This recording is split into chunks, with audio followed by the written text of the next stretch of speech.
Good evening, all of you. Respected Congress President Mallikarjuna Kharge ji, Shri Purushottam Agarwal ji, senior leaders, including the CWC members and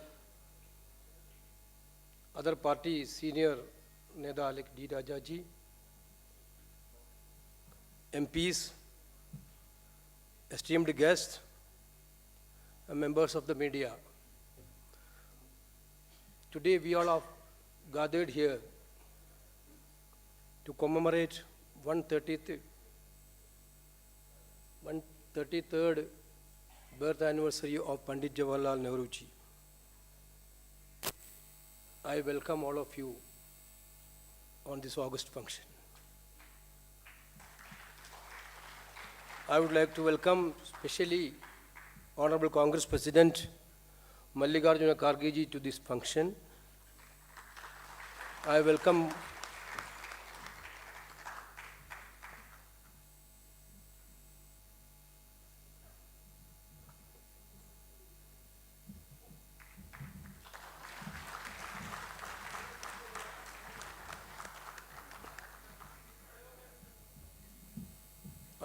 Purushottam Agarwal ji, who came here for a keynote address. Pandit Jawaharlal Nehru ji, the name is a synonym of the modern India. The man who brilliantly led the independent nation and carved out a prestigious position among the world nations. He stood for self-respect, honesty, integrity, and self-esteem of individual and believed in the system of governance. He inspired masses and masses inspired him. Today we all know there are motivated attempts to marring the memory of Pandit Jawaharlal Nehru ji. The ministers in the Union Cabinet themselves are abusing every day Pandit ji. I think that Modi ji dedicatedly created a portfolio or department for abusing national leaders. Ministers are given that responsibility. Every day their duty is to abuse the national leaders like Gandhi ji, Pandit ji, Indira ji and Rajiv ji. Therefore, it is important not to just preserve the memories of Nehru ji, but further propagate it. Take it to the people of India. Talk about it and fight for truth and morality in our political system. Today, the Nehru Memorial Lecture is a humble beginning in that area. Professor Agarwal is a leading intellectual of our times. He has taught in JNU and was a member of UPSC. He is known for his works on Indian culture, Sant Kabir and Pandit Jawaharlal Nehru. His recent book, Who is Bharat Mata, which is a collection of writings by Nehru ji on history, culture and idea of India, is a must-read book for every congressperson and every Indian who has faith in democratic idea of India. I am not taking much of your time. With these words, I would like to invite Purushottam Agarwal ji for his keynote address in this day.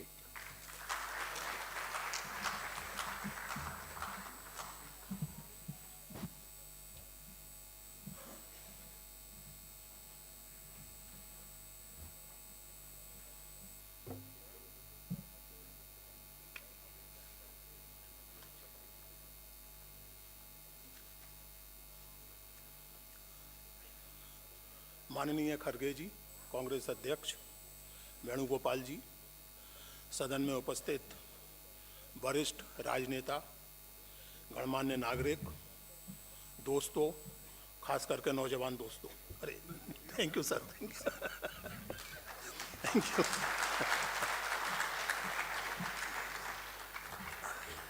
मैं सचमुच अभिभूत हूँ, overwhelmed हूँ कि all India Congress committee ने अपने इस महत्वपूर्ण आयोजन में पंडित जवाहरलाल नेहरू पर अपनी बातें रखने का, अपनी सोच रखने का अवसर मुझे दिया। मेरे सौभाग्य से यह अवसर मुझे पिछले वर्ष भी मिला था।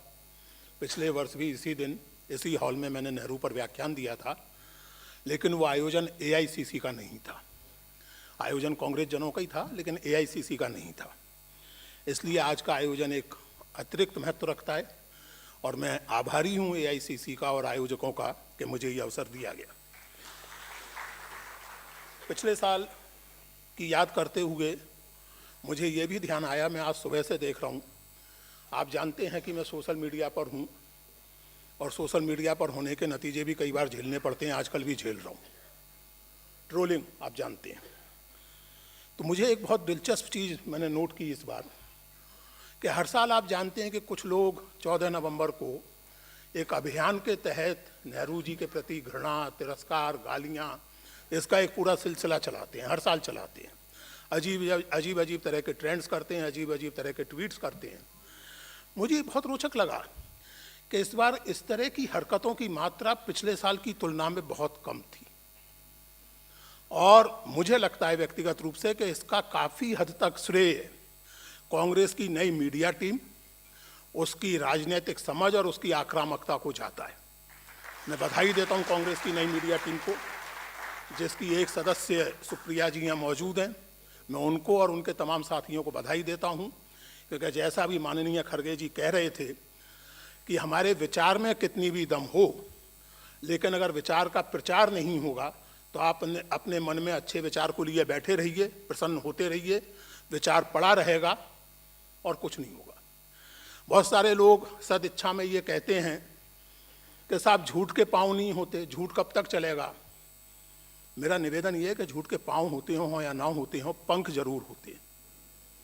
और जितनी देर सच जूतों के फीते बांध रहा होता है, उतनी देर में झूठ पूरी दिल्ली का चक्कर मार चुका होता है। इसलिए इस तरह की संतई में कुछ नहीं रखा है कि झूठ के पाँव नहीं होते हैं।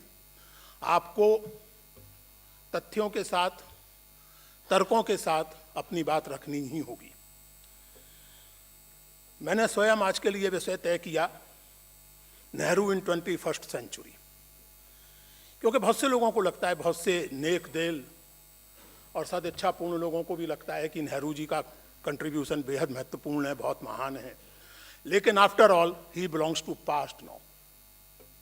अब वो अतीत की वस्तु हैं, हम उनके प्रति सम्मान रखें, उनके प्रति ग्रेटिट्यूड रखें, लेकिन भविष्य के लिए नेहरू के विचार, उनकी समझ कोई बहुत काम की चीज़ है नहीं, ऐसा बहुत से लोगों को लगता है।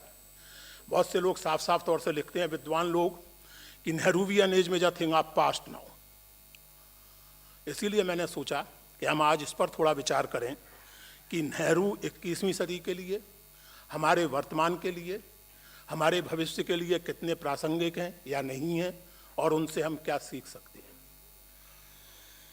1966 में लंदन में नेहरू मेमोरियल लेक्चर देते हुए, जो इस बार के नेशनल हेराल्ड के नेहरू अंक में प्रकाशित है, आप लोगों को पढ़ना चाहिए।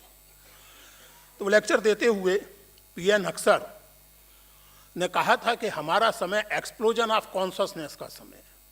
1966 मनुष्य की चेतना का अभूतपूर्व विस्तार हुआ है, मानवीय मूल्यों का अभूतपूर्व विस्तार हुआ है, पूरी की पूरी मानव जाति एक अद्भुत प्रगति की ओर बढ़ रही है। 1966 में 20वीं सदी के मध्य में ऐसी आशावादी बातें बहुत से लोग करते थे। हम सबको लगता था, हम बच्चे थे लेकिन फिर भी हमें लगता था कि इतिहास की प्रगति अब एक निरंतर चलने वाली चीज है। 2021 में वो explosion of consciousness deluge of disinformation में बदल चुका है। अब हम ये नहीं कह सकते कि हम एक्सप्लोजन ऑफ कॉन्शसनेस के जमाने में जी रहे हैं, अब हम असल में एवेलेंस ऑफ स्टुपिडिटी के जमाने में जी रहे हैं और तरह तरह की रंग बिरंगी स्टुपिडिटी के तूफान हमें घेरे हुए हैं। Politically correct stupidity, politically incorrect stupidity, इस रंग की स्टुपिडिटी, उस रंग की स्टुपिडिटी। एक चीज कॉमन है कि तथ्य से कोई वास्ता नहीं है, तर्क से कोई वास्ता नहीं है। यह समय पोस्ट ट्रुथ समय है, कोई ऑब्जेक्टिव ट्रुथ होता ही नहीं है, हम सबके ऑल्टरनेटिव फैक्ट्स हैं। जो मेरी मर्जी है वही मेरा फैक्ट है।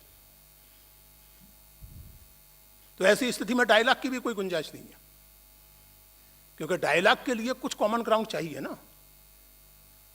अगर खेल के नियम ही नहीं आप मानेंगे, आप कहेंगे कि साहब शतरंज में मेरा घोड़ा तो 5 घर चलेगा, आप भले ही 2.5 घर चलाइए, तो वो तो नहीं चलेगा। तो हम ऐसे ही समय में जी रहे हैं, पोस्ट ट्रुथ समय इसको कहा जाता है। और जैसा कि 6 जनवरी 2021 को वॉशिंगटन डीसी में ट्रंप के समर्थकों ने जो कैपिटोल पर किया, उससे जाहिर हुआ कि पोस्ट ट्रुथ प्री फासिज्म की पहली मंजिल है। अगर आप पोस्ट ट्रुथ और इस तरह की तथ्य और सत्य की उपेक्षा को चैलेंज नहीं करते, तो आप समझें ना समझें, फासिज्म आपके दरवाजे पर दस्तक दे रहा है। और फासिज्म के मानी क्या होते हैं, मैं जब नौजवान था तब तो ये समझने के लिए किताबें पढ़नी पड़ती थी।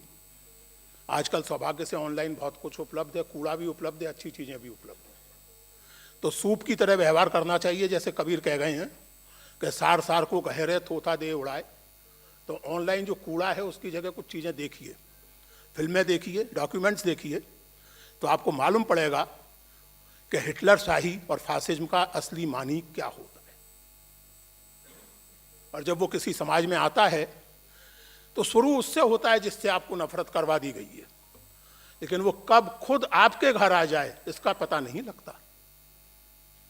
एक बहुत मार्मिक और मशहूर उपन्यास है अलोन इन बर्लिन, हांस फालादा का। वो उपन्यास हिटलर के जर्मनी में यहूदियों की पीड़ा के बारे में नहीं है, वो उपन्यास हिटलर के जर्मनी में जर्मनों की पीड़ा के बारे में। तो post truth is pre fascism, and therefore we have to contest, we have to fight against this tendency of dismissing facts, dismissing argument, dismissing a search for objective truth. और इस तरह की लड़ाई के लिए, इस तरह के संघर्ष के लिए Nehru remains a perennial and constant source of inspiration. Not only inspiration, but also of method. और इसलिए ये संयोग नहीं है कि फासिज्म का कोई भी संस्करण हो, फासिज्म के कोई भी समर्थक हो, नेहरू से सबको चिढ़ थी, है और रहेगी। जब इस्लाम के अंदर अहमदियों के साथ होने वाले दुर्व्यवहार पर नेहरू ने कुछ कड़ी टिप्पणी कर दी थी, तो अल्लामा इकबाल ने लिखा था कि पंडित को इस्लाम के बारे में कुछ नहीं आता जाता। उसी तरह जैसे उनके ज़माने के हिंदू राष्ट्रवादी कहते थे और आज तक कहते हैं, और दुर्भाग्य से उसमें बहुत सारे नेहरू के प्रशंसक भी स्वर मिलाते हैं कि नेहरू आदमी तो बहुत नेक थे, लेकिन भारतीय संस्कृति खास करके हिंदू परंपरा से उनका कोई खास लेना देना था नहीं।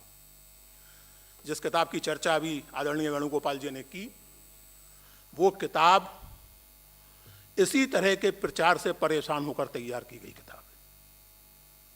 मित्रों, मैं नेहरू को समझने की, उनके साथ संवाद करने की व्यवस्थित कोशिश कोई पिछले 20 बरस से कर रहा हूँ।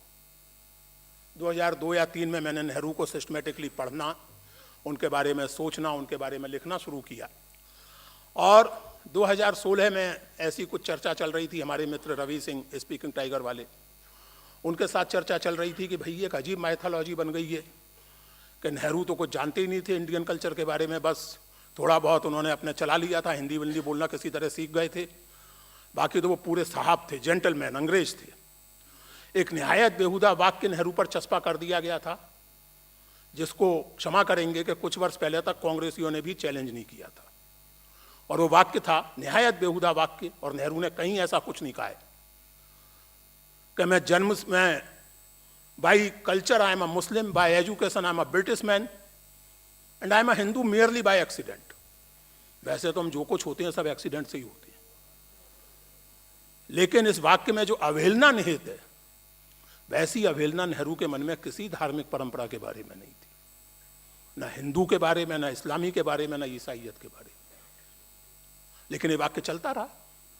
तो 2016 में एक दिन हम रवि सिंह के साथ बैठे हुए थे, गप्पें लग रही थीं, और उसमें इस किताब का विचार उत्पन्न हुआ कि एक ऐसा संकलन तैयार किया जाए जिसमें नेहरू का आइडिया ऑफ इंडिया, इतिहास और संस्कृति के बारे में उनकी समझ, धर्म के बारे में उनकी समझ, इस पर उनके अपने विचारों का और उनके बारे में, नेहरू के बारे में कहे गए या लिखे गए कुछ विचारों का संकलन हो और एक लंबी भूमिका में उसकी लिखूं। और इस तरह ये किताब तैयार हुई और अंततः मेरा ख्याल है 2018 या 19 में, मुझे याद भी नहीं है मेरे ख्याल से, अच्छा थैंक यू, तो 2019 में इसका प्रकाशन अंततः हुआ और उसके बाद ये किताब कन्नड़ में, मराठी में, हिंदी में सब में आ चुकी है। आप लोगों की इच्छा हो तो पढ़िए, ना इच्छा हो तो मत पढ़िए, लेकिन एक प्रति मैं इसकी खरगे जी को देने के लिए जरूर लाया हूँ और मैं चाहूँगा कि आप इसको ग्रहण करें और समय निकाल कर देखें।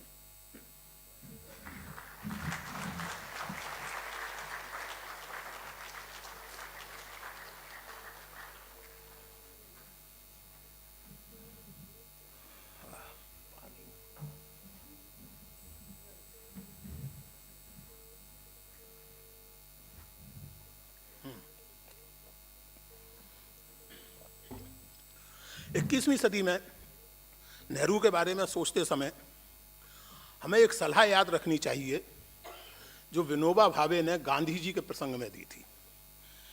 विनोबा भावे ने कहा था कि हम गांधी जी के वेदिया ना बने। वेदिया यानी ऐसा पुरोहित जो देवता को वेदी पर प्रतिष्ठित करके उसकी पूजा करता है और फिर छुट्टी, पूजा कर दी, सुबह शाम पूजा कर दी, अपने माला आला चढ़ा दी और फिर भूल गए।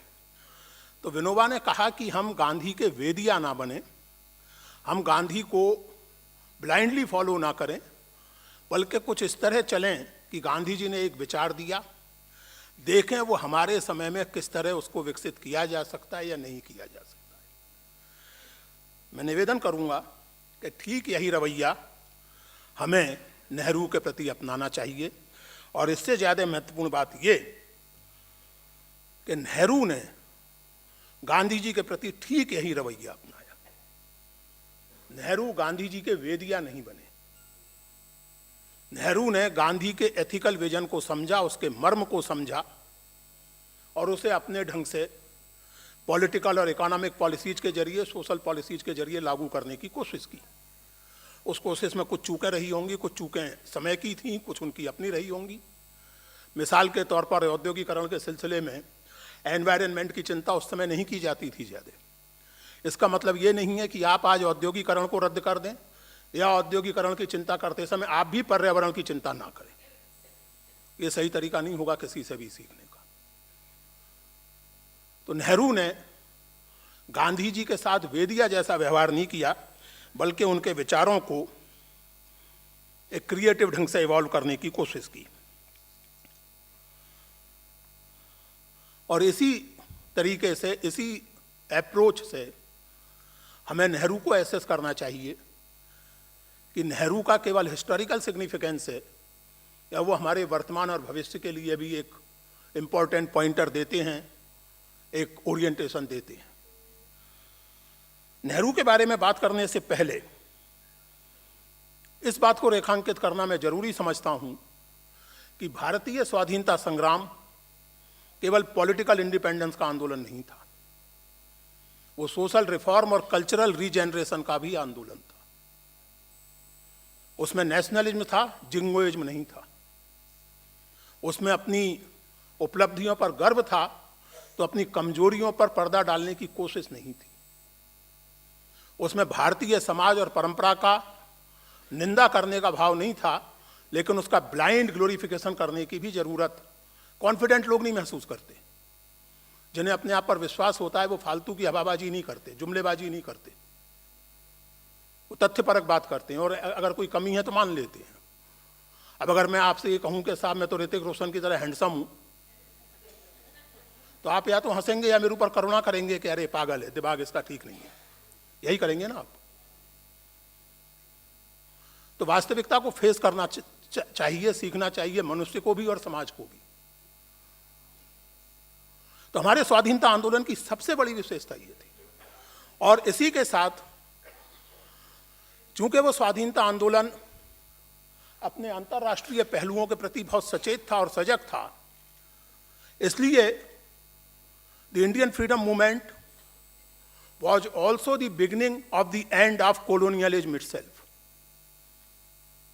और ये उसका यूनिक हिस्टोरिकल सिग्निफिकेंस है। और इसीलिए अमेरिका के अश्वेत नेता और लेखक डिबोई ने बहुत मार्के की बात कही थी और मैं उनको उद्धृत करना चाहूँगा।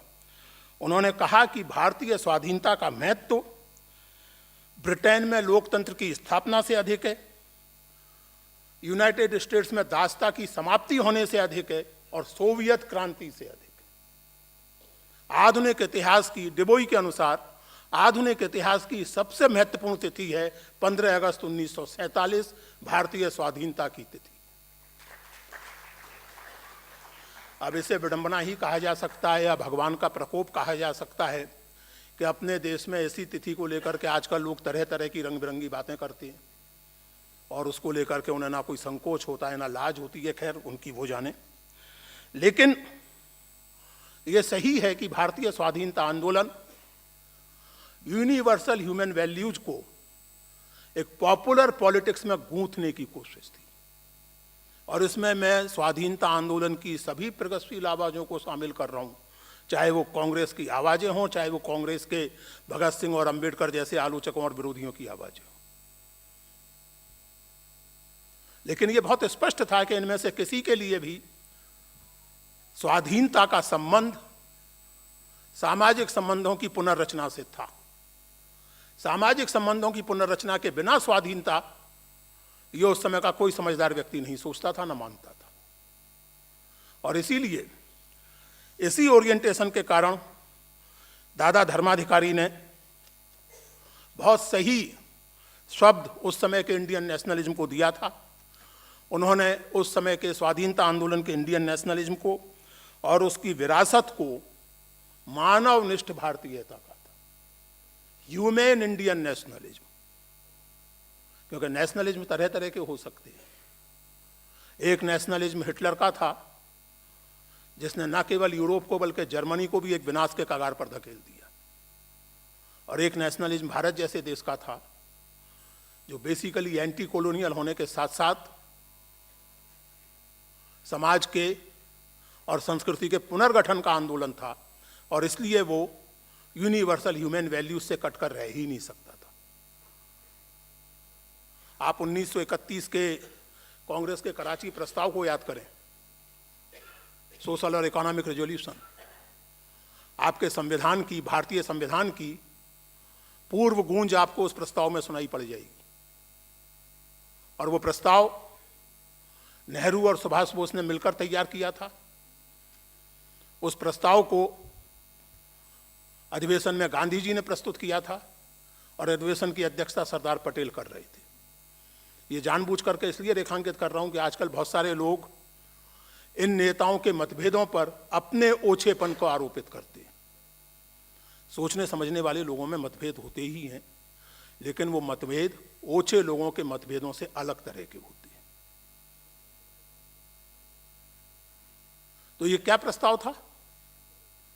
ये प्रस्ताव था कि आज़ादी आने पर भारत की जो सरकार होगी वो डेमोक्रेटिक राइट्स और सिविल लिबर्टीज के प्रति कमिटेड होगी, स्त्री और पुरुष को समान काम के लिए समान मजदूरी देने के लिए कमिटेड होगी, दलितों के अधिकारों के लिए कमिटेड होगी,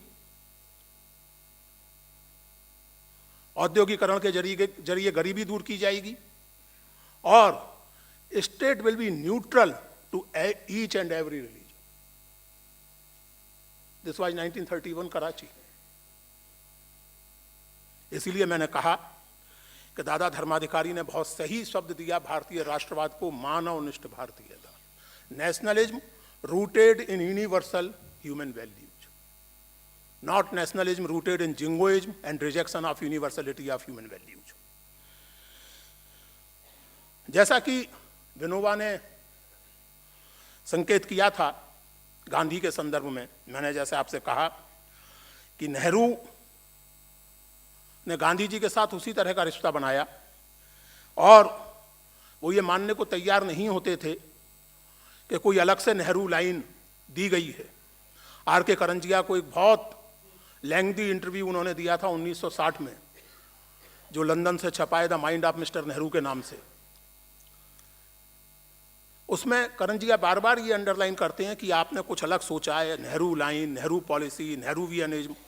नेहरू कंसिस्टेंटली कहते हैं कि देखिए, we are only following Gandhi ji teachings, there is no Nehru line, there is only one Gandhi line, one line, and that is Gandhi line, and that actually is the Indian approach. ध्यान दीजिए, एक ही लाइन है कांग्रेस की, वो गांधी लाइन है, और गांधी लाइन इंडियन अप्रोच है। ये शब्द बहुत महत्वपूर्ण है। इंडियन अप्रोच ये बेहद महत्वपूर्ण शब्द है, मैं इस पर थोड़ी बात करूंगा अभी, लेकिन पहले हम लोग ये रेखांकित कर लें कि इस वक्तव्य को नेहरू की विनम्रता के तौर पर पढ़ा जाना चाहिए, नेहरू की ऑब्जेक्टिविटी, नेहरू की ओरिजिनलिटी के नकार के तौर पर नहीं। बड़े लोग ऐसे ही बात करते हैं। बाबा तुलसीदास ने लिखा है, कवित विवेक एक नहीं मोरे, सत्य कहूं लिखी कागज कोरे।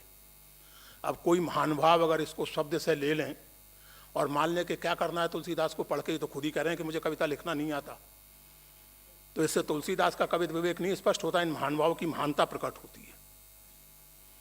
ये विनम्रता का वक्तव्य है। बड़े लोग अपने बारे में थर्ड पर्सन में बात नहीं करते। बड़े लोगों को यह कहने की जरूरत नहीं पड़ती कि मैंने फलाना तीर मारा, जो तीर मारा है वो दिखता है। तो नेहरू को यह अलग से कहने की जरूरत नहीं थी, करण जी जानते थे, लेकिन वो नेहरू के मुंह से कहलवाना चाहते थे, और नेहरू ने इनकार किया। नेहरू ने कहा कि Gandhi line, in other words Indian approach. Now this expression Indian approach, friends, is extremely significant. What does an Indian approach mean? Why Nehru insisted on Indian approach? And here we can touch upon the question also, जैसा बहुत से लोग कहते हैं, बहुत से academicians कहते हैं कि नेहरू की तो जो सारी की सारी थिंकिंग थी, नेहरू का जो पूरा माइंड था, उसकी मेकिंग में हिंदुस्तानी ट्रेडिशन का, हिंदुस्तानी कल्चर का, इंडियन ट्रेडिशन ऑफ थिंकिंग का कोई योगदान था ही नहीं। तो सब कुछ फेबियन सोशलिज्म से, ब्रिटिश पॉलिटिकल थॉट से उन्होंने सीखा और उसको हिंदुस्तान में लागू किया। अभी पिछले दिनों एक महत्वपूर्ण पुस्तक नेहरू पर लिखी गई है, वो एक नेहरू मेमोरियल लाइब्रेरी में दिया गया लेक्चर था, उसका प्रकाशित रूप है। उसकी स्थापना यही है और मैं इस स्थापना से बहुत फंडामेंटली असहमत हूँ और अपनी अगली किताब में उस असहमति को व्यवस्थित एकेडमिक रूप से व्यक्त करूंगा। वास्तविकता यह है कि जब नेहरू कह रहे हैं इंडियन अप्रोच, तो उनका अर्थ क्या है, इसको हम समझें। भारत के बारे में बहुत लोकप्रिय मेटाफर है गुरुदेव रविंद्रनाथ ठाकुर का, महामानव समुद्र। दुनिया भर की सभ्यताएं और संस्कृतियां यहां आती गई और इस तरह ये भारत नाम का मानव समुद्र बनाया। नेहरू का प्रिय मेटाफर ये नहीं था। नेहरू का प्रिय मेटाफर था पैलिम्सेस्ट, किसी पुरानी मैन्यूस्क्रिप्ट का कोई पन्ना। और नेहरू ने एक्सप्लेन किया उस मेटाफर को एक दो जगह, डिस्कवरी में भी और ऑटोबायोग्राफी में भी, कि ये एक ऐसा पैलिम्सेस्ट है, हिंदुस्तान मुझे एक ऐसा पैलिम्सेस्ट लगता है जिस पर ना जाने कितनी इबारतें एक के बाद एक लिखी गई हैं, लेकिन किसी भी अगली इबारत ने पिछली इबारत के अक्षरों को पूरी तरह इरेज नहीं किया। और ये बात आप अपने अनुभव से देख सकते हैं, अगर देखना सीख लें तो। आपकी जो बैलगाड़ी है वो मोर और लेस वैसी ही है जैसी मोहनजोदड़ो और हड़प्पा के लोग इस्तेमाल करते थे। हल भी लगभग वैसे ही है आज तक। और इस पर अमेरिका के लोग हंसते थे। मैं इस पर गर्व करता हूं कि हमारे यहां जब मिसाइल टेस्ट हो रहे थे तो मिसाइल्स बैलगाड़ी और साइकिलों पर ढोकर ले जाए गए थे। I am proud of this, I am not ashamed of it. It shows precisely the point that it is a palimpsest on which there are a number of inscriptions, but no later inscription has erased the earlier one. And therefore there is a deep continuity in India. India as a political unit may be new. Personally, I don't think it's new even in that way, but well, may be new, but as a cultural continuity, as a felt emotional continuity, India is literally as old as hills, as they say in idiom, idiomatically speaking. And Nehru was acutely conscious of it. The other thing which Nehru insisted on constantly elaborating his idea of India was the multivocality. Nehru ने discovery of India में ऋग्वेद का नासदीय सूक्त पूरा उद्धृत किया है, पूरे का पूरा। और क्या है नासदीय सूक्त? नासदीय सूक्त में जिज्ञासा ये है कि ये जो सारा संसार है, सारी सृष्टि है, द होल एग्जिस्टेंस, इसकी मिस्ट्री को कौन जानता है? सवाल उठाया गया है, उत्तर है कि ऋषि मुनि जानते हैं। कहा नहीं, वो नहीं जानते। फिर अगला उत्तर है कि संभवतः देवता जानते हैं। तो फिर जवाब दिया गया है कि नहीं, वो भी नहीं जानते। शायद इस समूची सृष्टि का जो अध्यक्ष है, शायद वो जानता है। और अगला ही मंत्र कहता है कि नहीं, वो भी नहीं जानता। So no statement of truth, no idea can claim to be the final and ultimate statement of truth. Truth is absolute, but its realization by human mind is a constantly evolving process, and no realization of truth can claim to be the just final and finished. This was there. Then you have an Ekantvad of Vardhaman Mahavir, कि किसी भी सत्य के कई पहलू होते हैं, कम से कम 7 पहलू होते हैं, इसीलिए उसको सत्य न्याय सिद्धांत भी कहा जाता है। 7 पहलू तो उन्होंने गिने और माना है कि इससे भी अधिक हो सकते हैं। And then of course the most famous expression सम्यक, भगवान बुद्ध का दिया हुआ सम्यक। आपको सम्यक की खोज करनी चाहिए, अतिरेकों से मुक्त होना चाहिए। मेरी किताब की जो भूमिका है, जो मैंने लिखी है, उसका शीर्षक ही है Discarding the extremes in favor of golden middle path. सम्यक की खोज, मध्य मार्ग। अतिरेक बहुत आकर्षक होते हैं, खास करके नौजवानों के लिए। हमें भी नौजवानी में एक कविता बहुत प्यारी लगती थी कि बीच का रास्ता नहीं होता। वास्तविकता यह है कि जीवन में तो रास्ता बीच का ही होता है, चाहे गृहस्थी हो और चाहे राजनीति हो। सुमन जी की कविताएं लिखने में रुचि है, नाटक लिखने में रुचि है, तो रास्ता यही है कि वो मुझे भी झेलें और अपना काम भी करें। रास्ता ये नहीं है कि या तो कविता लिखना छोड़ दें या मुझे छोड़ दें। तो रास्ता तो बीच का ही होता है, और हम अपने निजी जीवन में उस रास्ते की खोज करते हैं। और महात्मा बुद्ध ने कहा कि आपको हर स्तर पर ऐसे ही रास्ते की खोज करनी चाहिए। और जैसा कि नासदीय सूक्त ने याद दिलाया कि ये गलतफहमी किसी को नहीं होनी चाहिए कि उसने सत्य का अंतिम ज्ञान प्राप्त कर लिया है, क्योंकि सत्य का अंतिम ज्ञान तो स्वयं परमात्मा को भी संभव नहीं है। और इसलिए दोस्तों, और आप इस बात पर ध्यान दें कि दिस कंटिन्यूज, ऐसा नहीं है कि हिंदुस्तानी सोच विचार का विकास जो है वो 4वीं-5वीं सदी तक हुआ, उसके बाद रुक गया। जैसे मध्यकाल कहते हैं, और जैसे मैं पर्सनली आरंभिक आधुनिक काल कहना पसंद करता हूँ, early modern period of India, उसमें आप देखें, फारसी देखें, वर्नाक्युलर देखें, तमाम सोर्सेस को आप देखें, कहीं ना कहीं उसमें ये जो ठेठ इंडियन टच है, looking for something middle, discarding the lure of extremes, an attempt to go beyond binaries. Kabir की मशहूर साखी है, हदत चले सो मानवा, बेहद चले सो साध, हद बेहद दो तजे ताकर मता अगाध। So one has to go beyond the idea of had and behad. One has to go beyond the ideas of given and closed binaries. And we must genuinely pay our respect and tribute to the leaders of our national movement who tried to infuse a huge popular movement with such profound philosophical ideas. In this sense, Indian national movement for young political scientists like Hilal Ahmed is not only a text, to use his favorite expression, in political praxis, it's also a text in philosophical praxis. And we ought to be proud of that. Anyway, so, अब आप इस बात पर ध्यान दें, नेहरू के बारे में एक उपप्रचार ये किया गया है कि साहब वो तो धर्म और अध्यात्म इन सब चीज़ों के प्रति बहुत उदासीन थे, वो तो साइंस एंड टेक्नोलॉजी से ऑब्सेस्ड थे, उनके बारे में लिखा गया है कि अब नेहरू इसलिए इर्रेलेवेंट हैं क्योंकि अपने ज़माने में नेहरू समझ नहीं पाए कि 21वीं सदी में प्रोग्रामिंग और प्रेयर, कंप्यूटर प्रोग्रामिंग और प्रेयर साथ साथ चलेगी, सॉफ्टवेयर और स्पिरिचुअलिटी साथ साथ चलेगी, इसलिए नेहरू इर्रेलेवेंट है। अब अगर स्पिरिचुअलिटी का मतलब गुरु फलाने और गुरु ठिकाने हो तो अलग बात है, लेकिन अगर स्पिरिचुअलिटी का थोड़ा गंभीरता से आप संधान करें, थोड़ा उसको गंभीरता से देखें, तो नेहरू मनुष्य की स्पिरिचुअल क्वेस्ट, उसकी स्पिरिचुअल बेचैनी के प्रति बहुत सचेत थे, बहुत सजग थे।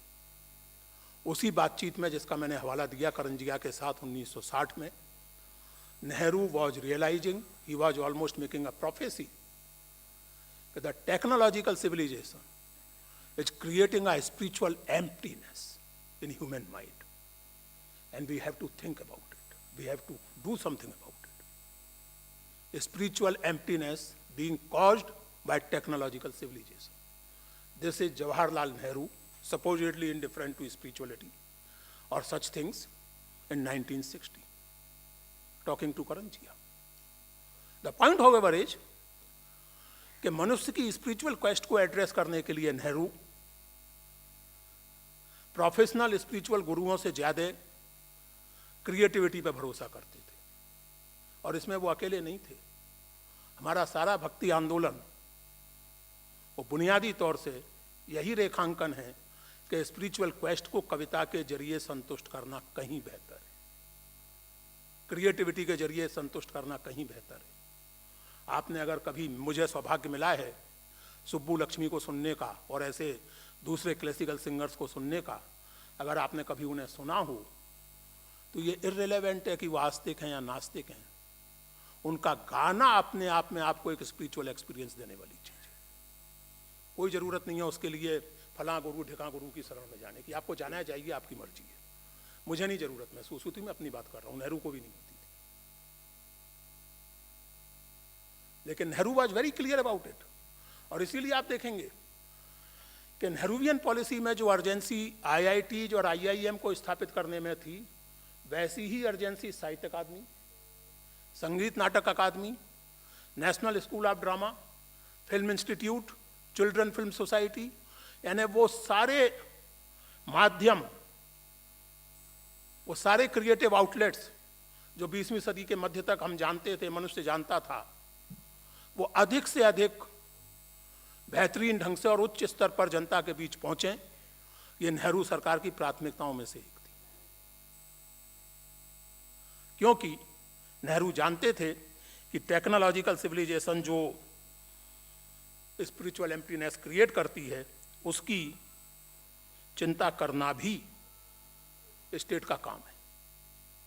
और इसलिए मित्रों,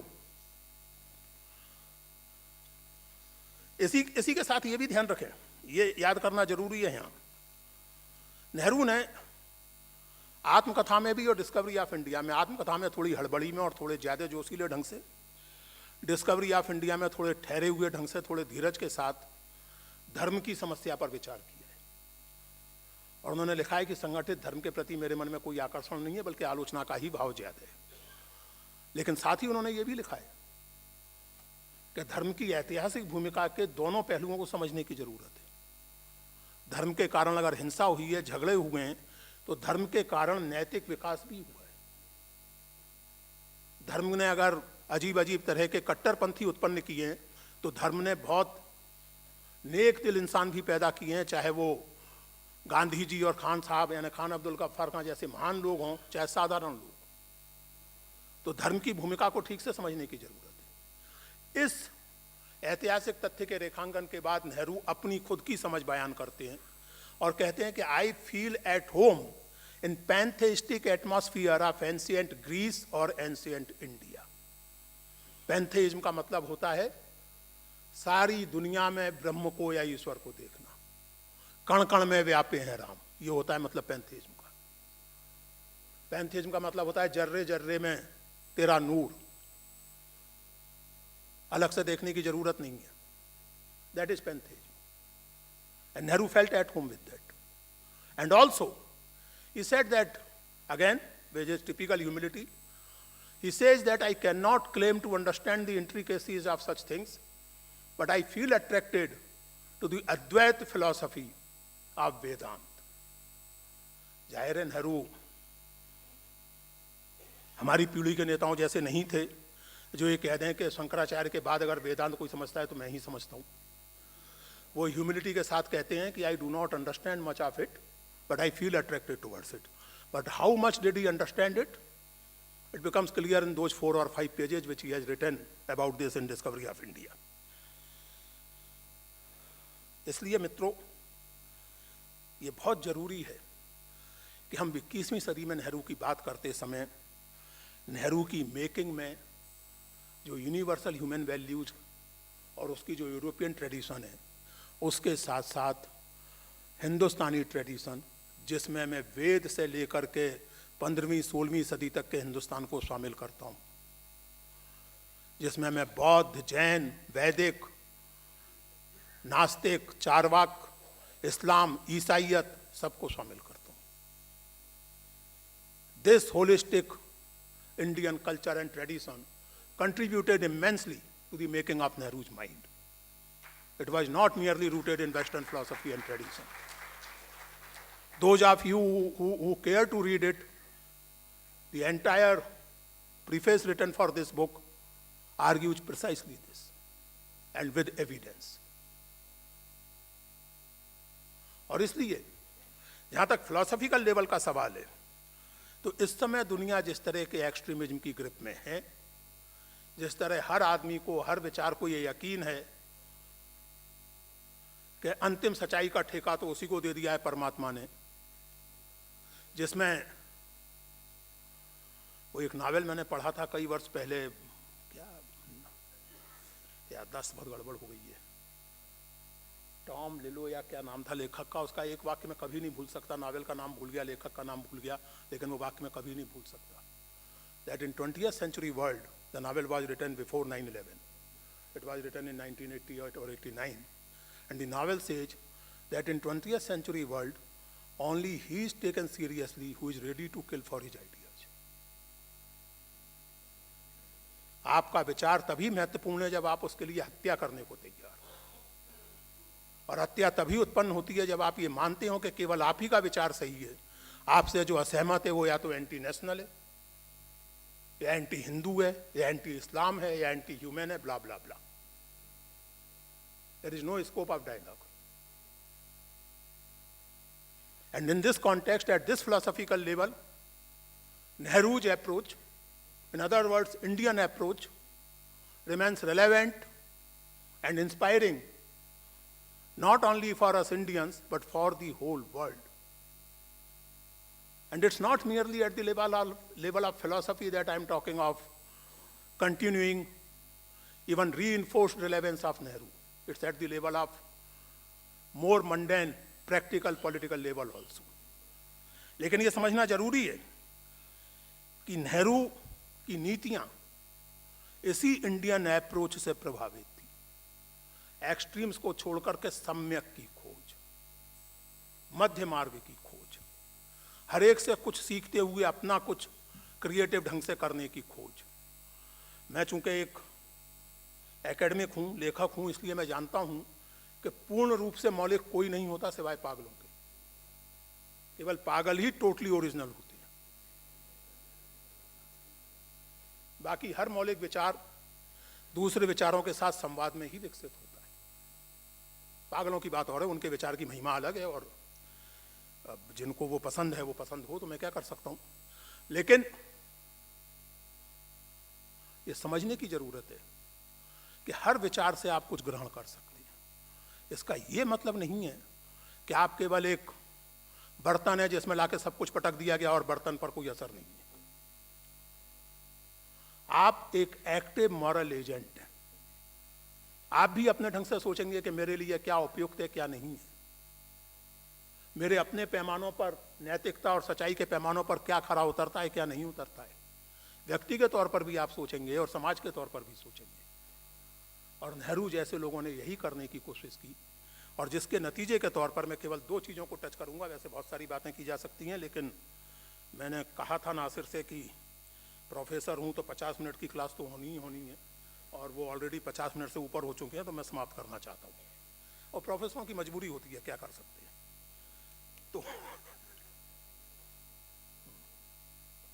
तो मैं केवल दो चीजें बहुत मोटे तौर पर, और जो सबसे ज्यादा चर्चित हैं, सबसे ज्यादा महत्वपूर्ण है, अर्थनीति और विदेश नीति। नेहरू की अर्थनीति की बड़ी खिल्ली उड़ाई गई।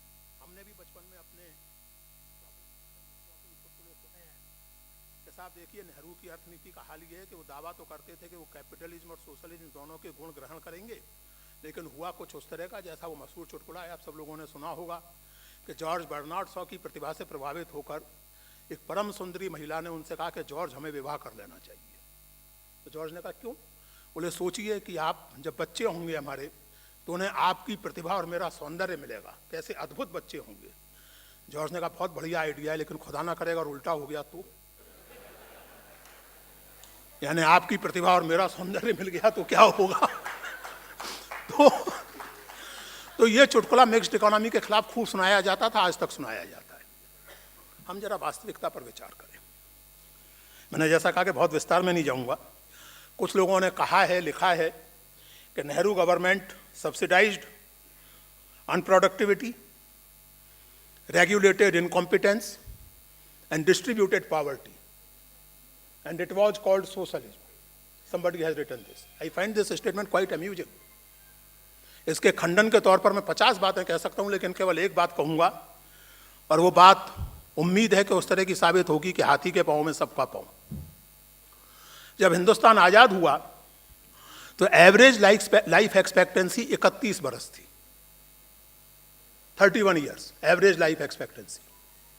स्वाभाविक था, कॉलोनियल रूल के 200 साल, उसके बाद निकट अतीत में बंगाल का मैन मेड फेमाइन, फिर विभाजन की विभीषिका जिसमें लाखों लोग उजड़े, लाखों लोग मारे गए, a kind of ravaged economy, ravaged system, no health care, nothing. Nehru के निधन के समय ये एवरेज लाइफ एक्सपेक्टेंसी 31 से बढ़कर लगभग 50 साल हो गई थी। 17 साल में लाइफ एक्सपेक्टेंसी में 19 साल की वृद्धि ऐसी नीतियों से तो नहीं हो सकती जिसमें केवल डिस्ट्रीब्यूशन ऑफ पॉवर्टी हो रहा हो, और वो भी तब जबकि डेमोक्रेसी बरकरार रही, रोबस्ट डेमोक्रेसी रही।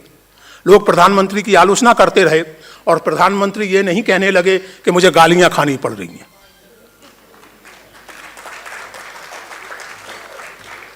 आलोचना करते रहे लोग और नीतियां चलती रहीं। लोग, आजकल के लोग, एक समस्या हमारे पूरे समाज के साथ, खास करके नई पीढ़ी के साथ यह है, और फिलॉसफिकली इसको कहें तो हमारा सारा सोच इस समय सिंक्रोनिक हो गया है। डायक्रनी, यानी यूँ कहिए कि जो समकालीन है वही दिखता है, इसके पीछे का इतिहास हम लोग आमतौर से देखने को राजी नहीं होते, और कोई दिखाने की कोशिश करे तो गरियाने लगते हैं उसे। चीन के साथ बहुत तुलना की जाती है, और खास करके ये रोचक बात है कि ये तुलना वो लोग करते हैं जिन्हें चीन के पॉलिटिकल सिस्टम में रहना पड़े तो 2 दिन में बाप बाप करते भागेंगे। They take their individual freedom for granted, but they praise China to the sky and in the same measure condemn Nehru and his successors. साहब देखिए चीन कहाँ पहुंच गया और हम कहाँ हैं। चीन के शहर देखिए, चीन का ये देखिए, वो देखिए। बड़ी सुविधा से लोग भूल जाते हैं कि ग्रेट लीप फॉरवर्ड के चक्कर में जो अकाल चीन में पड़ा था उसमें 30 लाख लोग मारे गए थे, और यह सूचना लोगों को अभी 10 साल पहले जाके मिली है। There was a complete ban and censorship on any kind of spread of news inside or outside China. Bharat में अकाल पड़ता था, बाढ़ आती थी, कोई भी दुर्दैव होता था, अखबारों में चर्चा होती थी, पार्लियामेंट में सरकार पर हमले होते थे, अखबारों में हमले होते थे और सरकार को सफाई देनी पड़ती थी। एक घटना याद आती है दोस्तों, मैं उन दिनों यूपीएससी का सदस्य था, सन 2011 या 12 की बात है। तो इंटरव्यू में एक नौजवान आया मेरे सामने और उसने एकदम से मनमोहन सिंह की या भारत सरकार की आर्थिक नीतियों की आलोचना और चीन का गुणगान शुरू किया। तो मुझे बहुत मजा आया सुन के। मैं उसको प्रोब करता रहा, वो कहता रहा। फिर मैंने उससे एकाएक कहा कि यार सुनो, जरा कल्पना करो कि इंटरव्यू बीजिंग में हो रहा है, तो जैसा इस तरह के बच्चों के साथ होता है, कोचिंग वोचिंग करके आते हैं, बढ़िया आसमानी रंग का सूट टाई पहनकर, सोचने की तकलीफ कम करते हैं, रटने का काम ज़्यादा करते हैं। बोले sir I didn't get your point. मैंने कहा आई टेल यू। मैंने कहा भाई साहब ये इंटरव्यू अगर बीजिंग में हो रहा होता और आप माओ से तुंग और वर्तमान शासक हु जिनताओ की वैसी खिंचाई कर रहे होते जैसी नेहरू और मनमोहन सिंह जी की कर रहे हैं, तो आप ही नहीं बल्कि ये जो मेरे 4 साथी बैठे हैं और मैं, हम 6 लोगों के बारे में हमारे परिवार वाले ढूंढते ही रह जाते कि कहाँ गायब हो।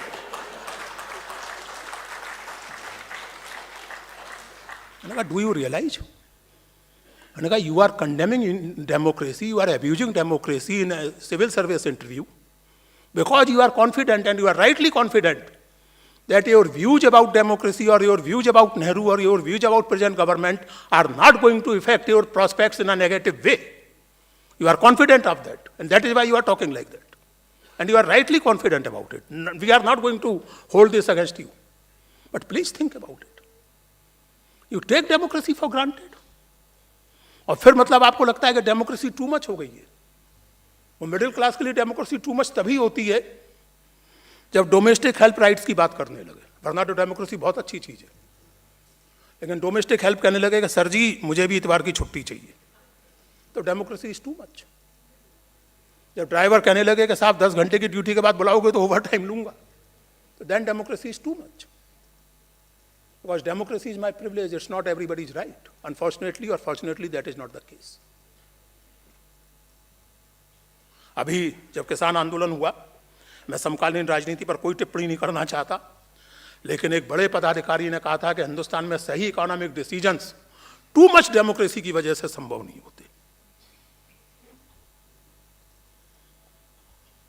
डेमोक्रेसी से ये जो चिढ़ है, ये चिढ़ स्वाभाविक है, और ऐसे चित्त में चिढ़ नेहरू के प्रति अनिवार्यतः होती है, क्योंकि डेमोक्रेसी से चिढ़ फासिज्म की प्रतीक्षा का लक्षण है, आत्मघाती प्रतीक्षा का लक्षण है। इसीलिए ऐसे लोगों को लगता है कि there is too much democracy. You can criticise democracy, of course one must criticise democracy. Democracy can be criticised for not being democratic enough. Democracy can be criticized for turning into majoritarianism in the name of democracy. Democracy can be criticized just for being formal democracy and losing its content. But भगवान जाने भविष्य में क्या होगा, लेकिन कम से कम अभी तक डेमोक्रेसी से बेहतर सिस्टम ऑफ गवर्नेंस मनुष्य की चेतना सोच नहीं पाई। ये वास्तविकता है। और नेहरू इस बात के प्रति बेहद सचेत थे। इसीलिए वो एक चुटकुला है, अपॉक्रिफल स्टोरी है, मुझे नहीं लगता कि वास्तव में ऐसा हुआ होगा, लेकिन चुटकुलों में भी कुछ बात तो होती है। कहा जाता है कि एक बार नासर ने या किसने कहा कि I keep my communist in jail, तो नेहरू ने कहा I keep them in parliament, it helps me. Yes, it helps me to keep my critics in parliament, because they point out कि कहाँ क्या गड़बड़ है। तो दोस्तों, जिस मिक्स्ड इकोनॉमी की या स्टेट इंटरवेंशन वाली इकोनॉमी की इतनी निंदा की जाती है और इस तरह की सपाट बातें की जाती हैं, मैंने इसीलिए आपसे कहा कि हाथी के पाँव में सबका पाँव वाली बात, ऐसी इकोनॉमी के चलते डेमोक्रेसी रहते हुए लाइफ एक्सपेक्टेंसी में 17, 18 या 19 साल का उछाल तो नहीं आ सकता था जो आया। अभी जब कोविड का संकट हुआ 2020 में, आपको याद होगा कि अमेरिका में क्या हालत हुई थी।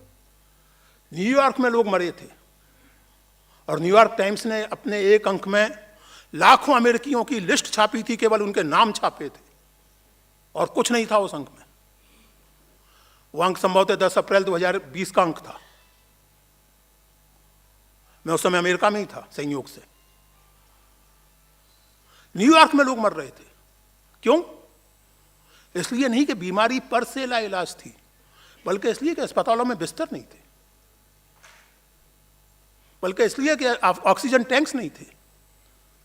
और वैसे भी जब मैंने इसको समझने की और अध्ययन करने की कोशिश की, तो मुझे मालूम पड़ा कि अमेरिकन सिस्टम में हेल्थ आपका राइट नहीं है, यह कमोडिटी है जो आपको बाजार से खरीदनी है। सरकार अधिक से अधिक इसमें आपकी कुछ मदद कर देगी, जो भारत जैसे देश में किया जाता है आयुष्मान के नाम से या, और हम सब बड़े खुश होते हैं, सरकारें घोषणा करती हैं कि 5 लाख तक का स्वास्थ्य बीमा, 10 लाख तक का स्वास्थ्य बीमा। मैं उन लोगों में से हूं जो आज भी ये मानते हैं कि सवाल स्वास्थ्य बीमा का नहीं है। बुनियादी तौर से रिलायबल और बेहतर स्वास्थ्य हासिल करना मेरे लिए कमोडिटी नहीं, मेरा डेमोक्रेटिक राइट है।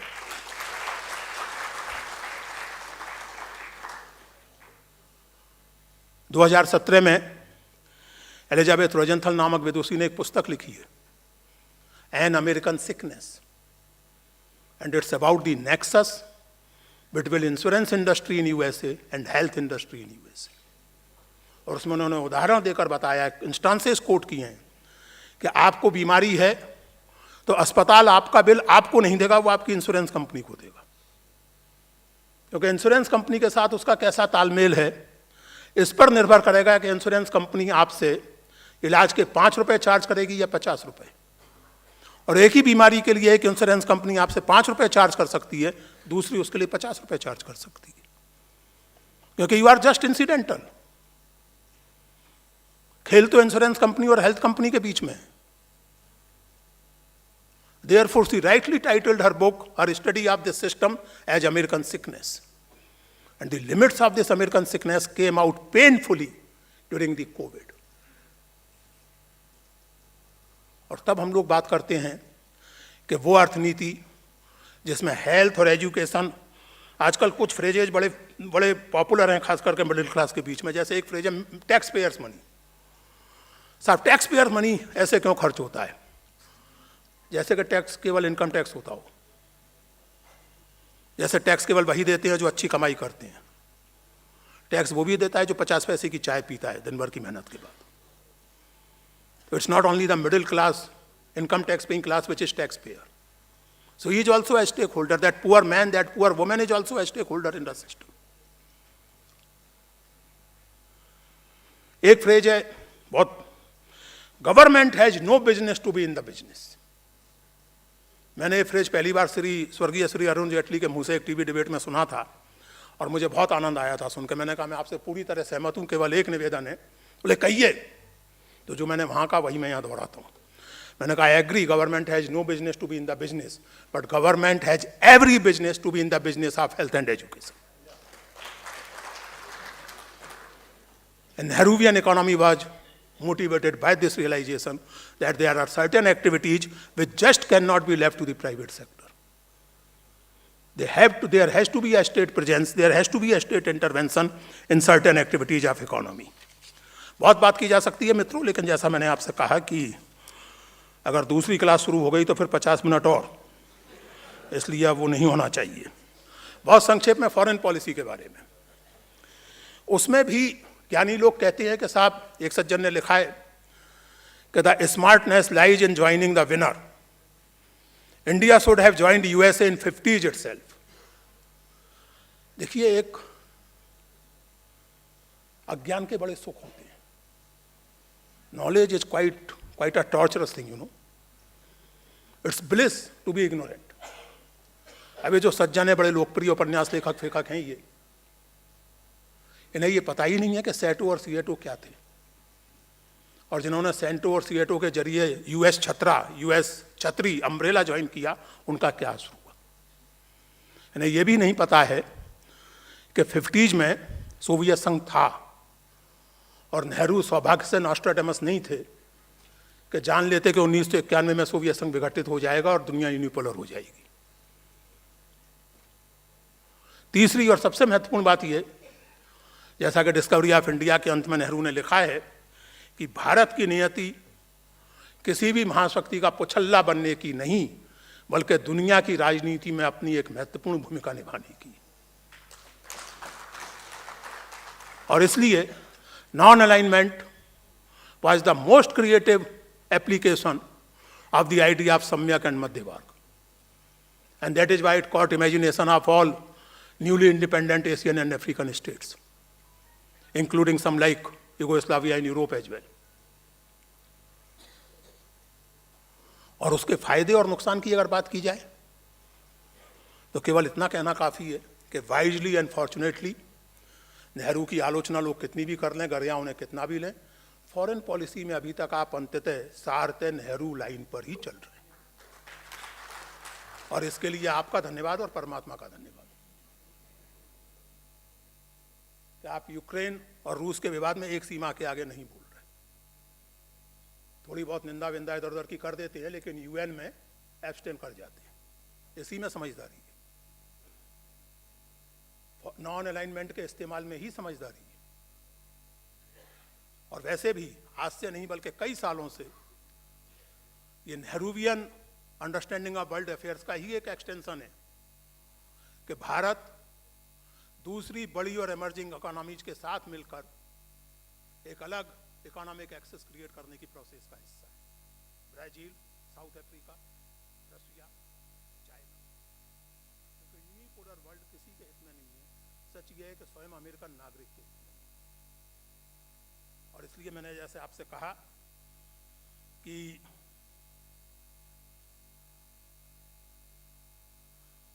सौभाग्य से और बुद्धिमत्ता के कारण, और ये बुद्धिमत्ता बनी रहे, मैं यही प्रार्थना करता हूं परमात्मा से, फॉरेन पॉलिसी में अभी तक आप एसेंशियली नेहरू लाइन को ही फॉलो कर रहे हैं। In other words, Indian approach line को ही फॉलो कर रहे हैं।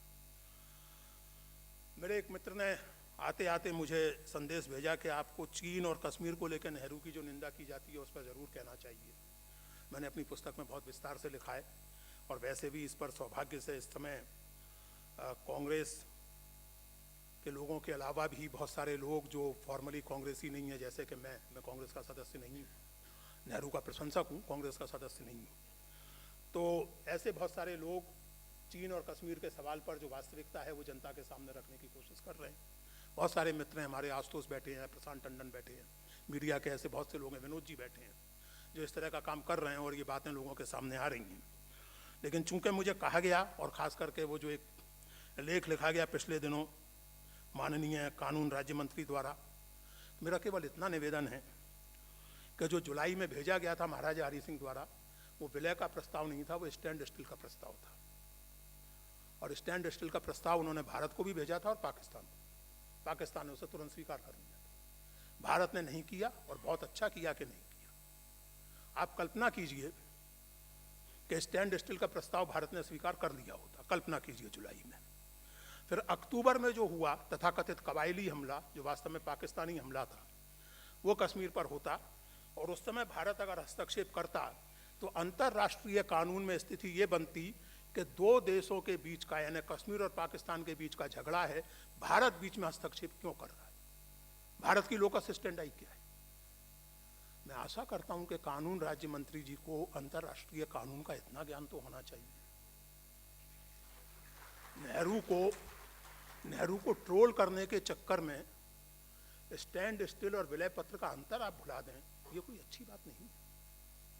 दूसरी बात ये कि नेहरू की कश्मीर पॉलिसी नेहरू की पॉलिसी नहीं थी, वो नेहरू गवर्नमेंट की पॉलिसी थी। और उस कैबिनेट में जो मंत्री थे उनकी हैसियत प्रधानमंत्री के सामने वैसी नहीं थी जैसे आजकल के मंत्रियों की है। उसमें सरदार वल्लभ भाई पटेल मंत्री थे, उसमें डॉक्टर भीमराव अंबेडकर मंत्री थे, उसमें आदरणीय स्वयं श्री श्यामा प्रसाद मुखर्जी मंत्री थे। किसी ने इस्तीफा नहीं दिया। ये डेमोक्रेटिक प्रोसेस की एस्टेब्लिश्ड चीज है। जानते हैं लोग कि अगर प्रधानमंत्री के किसी फैसले से आप बहुत असंतुष्ट हो तो आप इस्तीफा दे देते हैं।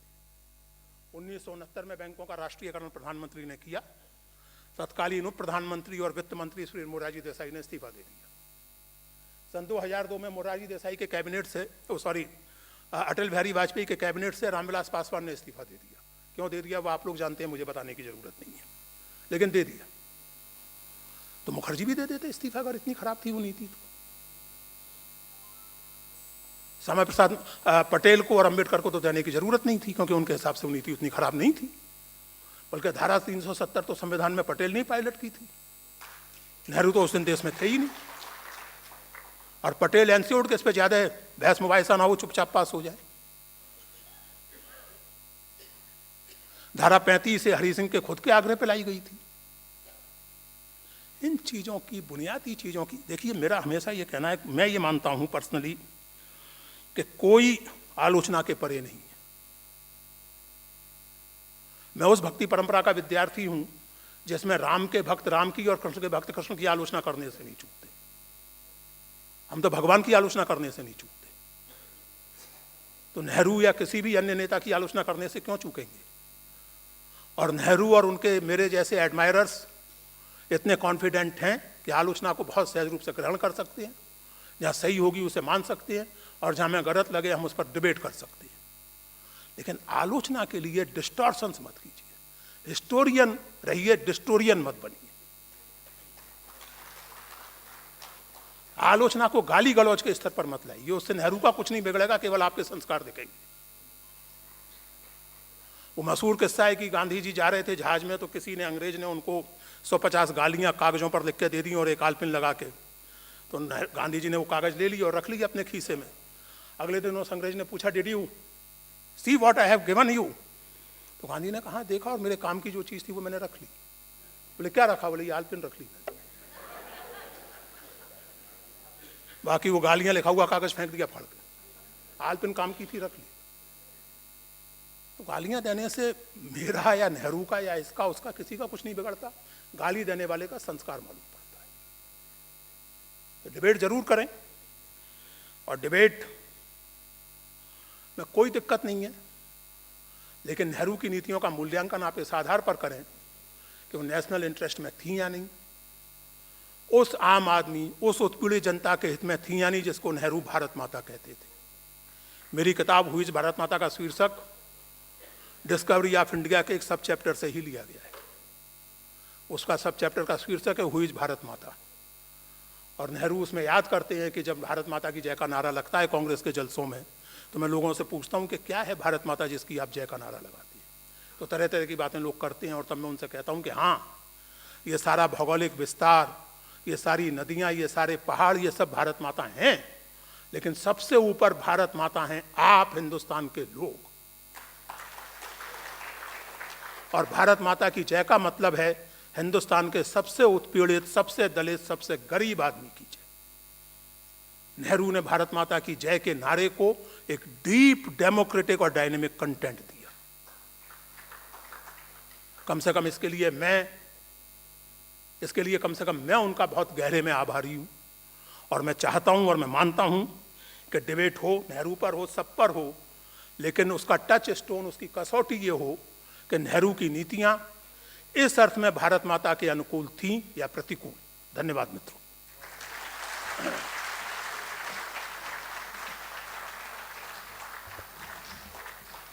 Thank you, Purushottam Agarwal ji, for your inspiring speech.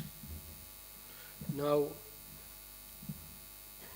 our Honorable Congress President always stood for Nehruvian economic policies, even in inside party forums also, when deliberations happened. We know that Khargeji's view is very strong on economical policies and foreign policies like everything. That is why our president is very keen on having this type of seminar with proudly I am requesting Honorable Congress President for his address.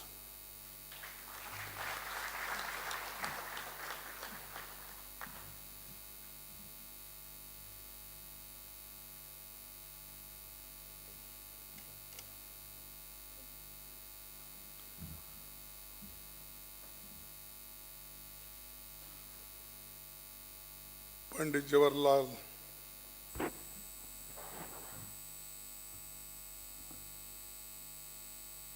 Jawaharlal Nehru ji की 133वीं जयंती का आज professor पुरुषोत्तम अग्रवाल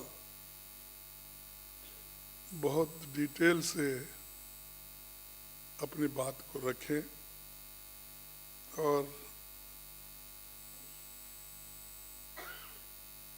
श्री वेणुगोपाल जी इसका आयोजन भी किए हैं। लेकिन जब प्रोफेसर बोलते हैं तो स्टूडेंट सुनते हैं, तो हम सभी स्टूडेंट हैं, सुने। फिर अब स्टूडेंट भी कुछ बात करना चाहता है कि उनके भी कुछ सवाल है, लेकिन जो बात आपने हमारे सामने रखी है, बहुत से चीज़ें तो यहाँ पर बहुत से विद्वान बैठे हैं, वो जानते भी हैं, लेकिन उसका रिलेवेंस क्या है आज के दिन और किस तरीके से हम लोगों को चलना चाहिए, देश को बचाना चाहिए, बहुत डीपली आप स्टडी करके हमारे सामने रखे। मैं ज़्यादा वक्त नहीं लेता कि बहुत सी बातें आपने तो कही है, लेकिन मैं एक कांग्रेस पार्टी के अध्यक्ष के नाते मैं अपना पॉलिटिकली कुछ विषय आपके सामने रखना चाहता हूँ। आपने एक प्रोफेसर के नाते जो कुछ सिलेबस था ठीक ढंग से आपने रखा, लेकिन मैं एक विद्यार्थी के नाते अपने जो विचार है वो भी आपके सामने थोड़े मिनट में रखूंगा और मैं मेरे भाषण को समाप्त करूंगा। आधुनिक भारत के निर्माता, विश्व के महान नायक और स्वाधीनता सेनानी पंडित जवाहरलाल नेहरू जी, उनकी ये जयंती आज हम मना रहे हैं। इसके तहत कांग्रेस पार्टी ने नेहरू मेमोरियल लेक्चर में खासकर पहले 3 मूर्ति में किया जाता था, वहाँ पर ये विचार रखने के लिए एक मौका था और लोग, जैसा आज प्रोफेसर अग्रवाला जी ने अपना बात तो रखी थी, वैसे सालों से वहाँ पर रखते आए, लेकिन आपकी सरकार वहाँ पर उनके मेमोरियल के बारे में हो या उनके विचार को रखने के लिए वो जगह भी नहीं दे रही। बात तो सुनने की छोड़िए, विचार तो सुनने का छोड़िए, कम से कम जगह भी नहीं दे रहे अपने विचार रखने के लिए। और ये क्यों ऐसा हो रहा है कि आज का जो माहौल है और आज की जो सरकार है, ये तो डेमोक्रेटिक सरकार नहीं है, क्योंकि हर बात को तो डेमोक्रेसी की बात करते हैं, लेकिन उस विचारधारा पे नहीं चलते, ये मुश्किल है। और कहीं भी जाने दो, एक कॉमन डायलॉग है उनका, भाइयों और बहनों, 70 साल में आपने क्या किया, ये कॉमन है। आप कहीं भी जाओ, इलेक्शन में जाओ, सेमिनार में जाओ और किसी उनके पार्लियामेंट में, कहीं भी, क्योंकि मैं भी 7-8 साल उनका सुन सुन के ऐसा हो गया, कभी मेरे को भी ऐसा होता है, भाइयों और बहनों बोलने की आदत आती है। तो ये सिर्फ भाइयों और बहनों कहने की बात नहीं है। अरे भाई, तुमने इस देश के लिए क्या किया वो बताइए, और हमने क्या नहीं किया वो भी बताइए, हम उसका उत्तर देंगे। अब जैसा कि लाइफ एक्सपेक्टेंसी का बात उन्होंने किया, अब लिटरेसी प्रोग्राम की बात करो, जब आज़ादी के पहले क्या परसेंटेज था, आज कितना है।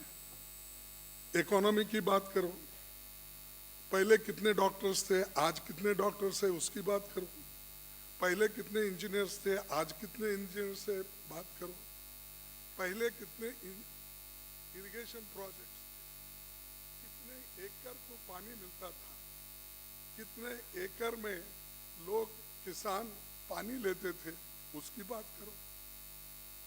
एक डैम तो नहीं बनाया, अब जो भाखरा नंगल डैम, हीराकुड, कृष्णा, नागार्जुन, ये सब कुछ बने कांग्रेस के ज़माने में और पंडित जवाहरलाल नेहरू जी के दूरदृष्टि से बने।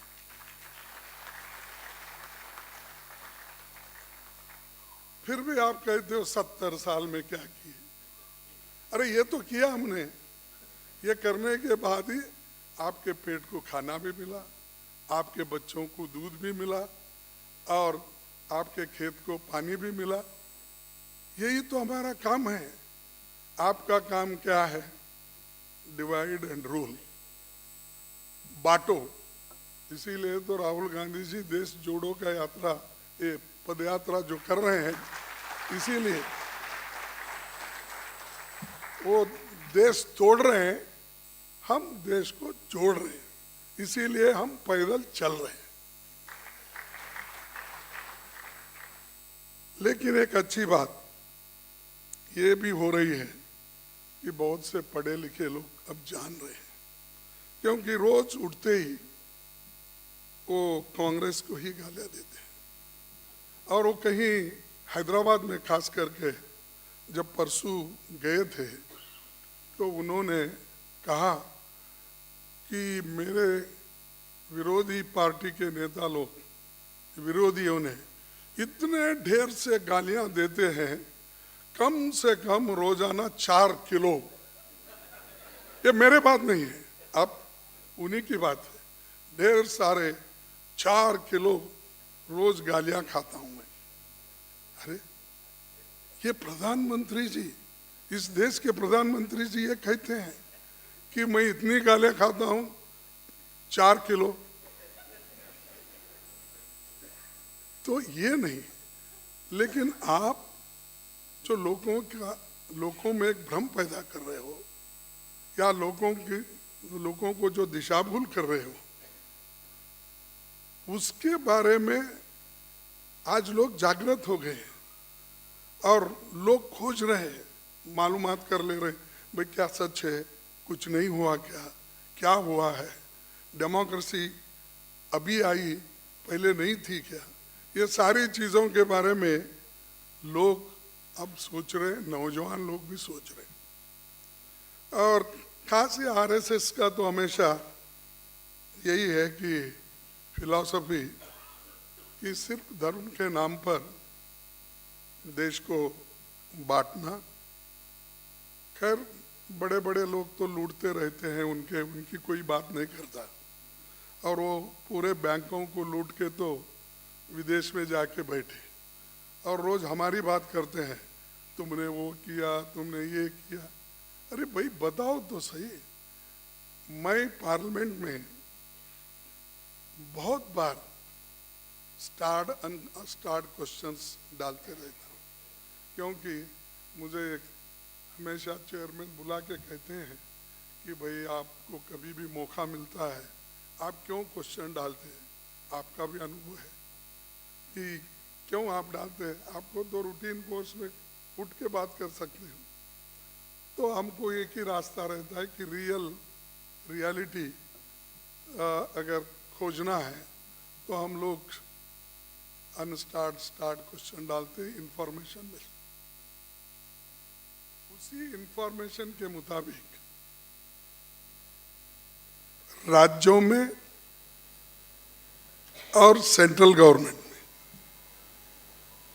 और सिविल सर्विस वैकेंसीज, ये सबको, डिफेंस, रेलवेज, ये सबको लेके अगर उसका एक टोटल बनाएंगे, आंकड़े लेंगे, प्रोफेसर साहब 30 लाख वैकेंसीज है इस देश में। मैं एक जगह की नहीं, सेंट्रल गवर्नमेंट से लेकर एडेड इंस्टीट्यूशंस को जो एड देते हैं और जो स्कूल से, इस सब का वैकेंसी का आंकड़ा हमने लिया, 30 लाख वैकेंसीज है। और वही वैकेंसी में से प्रधानमंत्री जी 75,000 के एक लेटर तैयार करते हैं नौकरियों का। अरे 30 लाख तो नौकरियां हैं, उसमें 75,000 लोगों को आप अपॉइंटमेंट ऑर्डर दे रहे हैं। आपके जो अब 8 साल में 16 करोड़ नौकरियां कहां गए, वो कहीं दिख रहे नहीं। तो ऐसा झूठ पे झूठ, झूठ पे झूठ वो बोलते जा रहे हैं। और उसके अलावा भी इस गवर्नमेंट का और एक है कि हमारे में ही एक कांग्रेस के नेताओं में भी या तो इसको उसकी तारीफ करना, इसको कमजोर करना, किसी और को कुछ कहना, ये हमेशा वो करते हैं। और जो उनके दिल में आता है तो उस वक्त एक विषय पर छोड़ देते हैं। कभी बोस जी को कांग्रेस ने निगलेक्ट किया, कभी ये कहते हैं पंडित सरदार वल्लभ भाई पटेल जी को इन्होंने निगलेक्ट किया, कभी ये भी कहते हैं ये तो लोग गांधी जी को मानते ही नहीं। तो ये सारी चीजें वो कहते हुए बोलते हुए अब तक आए हैं और आगे भी वो बोलते रहेंगे। लेकिन चंद चीजें जो हमारे पास है, रिकॉर्ड्स में है, और जो बहुत से हमारे लेखक, जर्नलिस्ट इन्होंने जो लिखा है उसमें ये उन्होंने स्पष्ट रूप से ये कहा है कि भाई सुभाष चंद्र बोस जी का नेहरू जी का गहरा संबंध था। उतना ठीक है, विचार अलग अलग हो सकते हैं, लेकिन देश के हित में वो दोनों एक थे। और एक कोट मैं करता हूं जो सुभाष चंद्र बोस जी ने ऑस्ट्रिया से एक खत जवाहरलाल नेहरू जी को लिखा था। Among the front rank leaders of today, you are the only one to whom we can look up to the leading the Congress in a progressive direction.